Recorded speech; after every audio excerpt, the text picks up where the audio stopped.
الحمد لله وكفى وسلام على عباده الذين اصطفى أما بعد فأعوذ بالله من الشيطان الرجيم بسم الله الرحمن الرحيم وما أرسلناك إلا كافة للناس بشيرا ونذيرا ولكن أكثر الناس لا يعلمون صدق الله ومولانا العظيم۔ اس آیت میں اللہ تعالیٰ نے ارشاد فرمایا، اس کا مفہوم یہ ہے کہ ہم نے نبی اکرم صلی اللہ علیہ وسلم کو تمام انسانوں کی طرف ایسا رسول بنا کر بھیجا کہ جو خوشخبری سنانے والے بھی ہیں اور لوگوں کو خبردار کرنے والے بھی ہیں۔ تو اس میں اللہ تعالیٰ نے یہ بھی ارشاد فرمایا کہ ان میں سے اکثر اس کا علم نہیں رکھتے، یعنی اس چیز کو نہیں مانتے۔ تو اللہ تعالیٰ نے اس میں یہ جو ارشاد فرمایا کہ تمام انسانوں کے لیے، تو اس سے مراد حضور علیہ السلام سے لے کر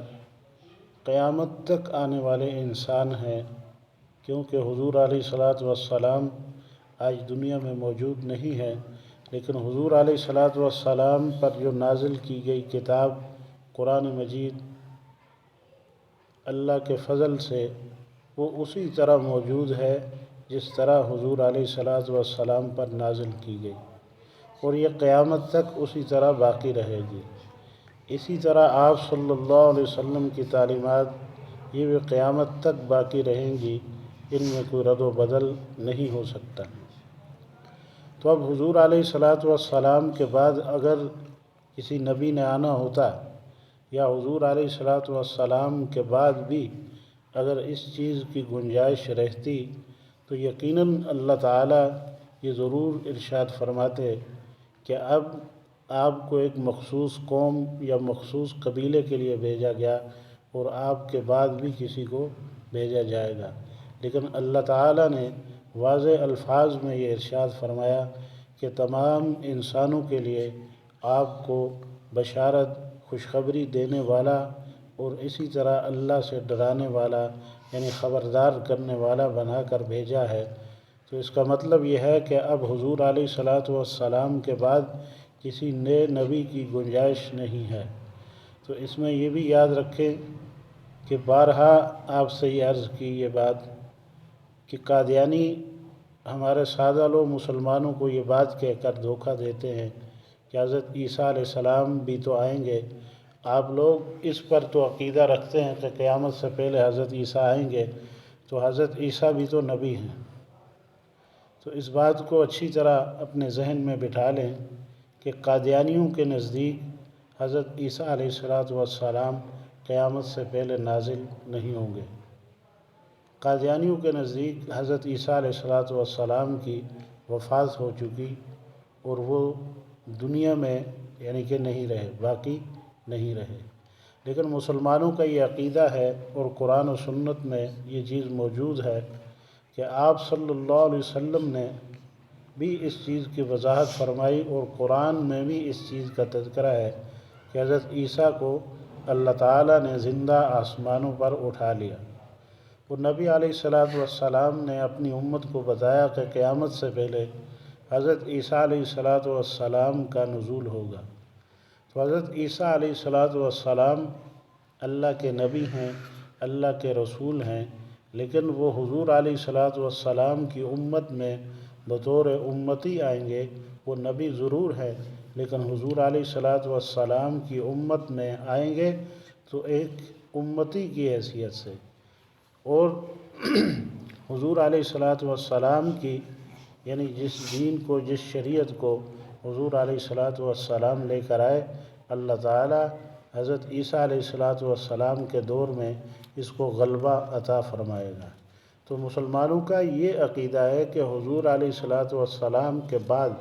اب قیامت تک کوئی نیا نبی پیدا نہیں ہو سکتا۔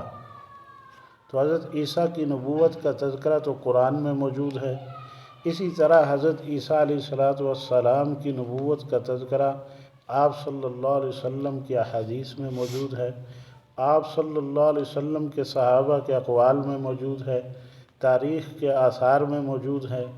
تو اسی طرح حضرت عیسیٰ علیہ السلام کی نبوت میں تو کوئی شک یا کوئی شبہ ہے ہی نہیں، نہ کسی مسلمان کو ہونا چاہیے۔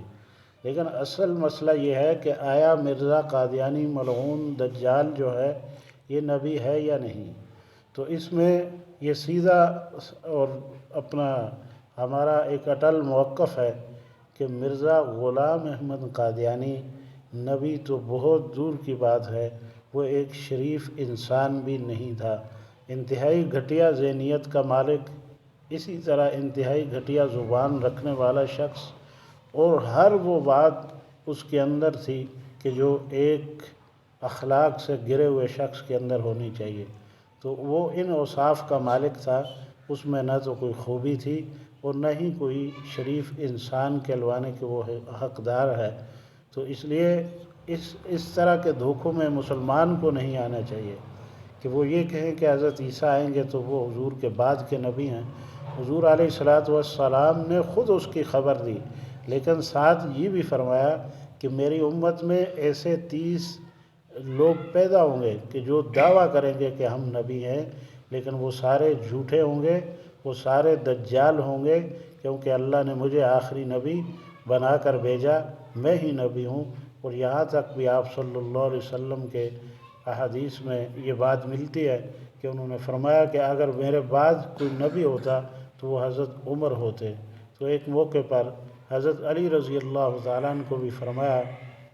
کہ کیا آپ اس بات کو، اس کا یعنی مفہوم اور خلاصہ یہ ہے کہ کیا آپ اس بات کو پسند نہیں کرتے کہ میرے اور آپ کے درمیان وہی نسبت ہو کہ جو حضرت ہارون علیہ السلام اور حضرت موسیٰ علیہ السلام کے درمیان تھی، لیکن فرق یہ ہے کہ میرے بعد کوئی نبی نہیں ہے۔ اور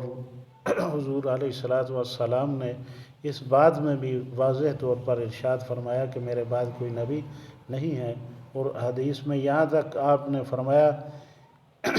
کہ میں خاتم النبیین ہوں، یعنی مجھ پر نبوت کا دروازہ اللہ تعالیٰ نے بند فرما دیا۔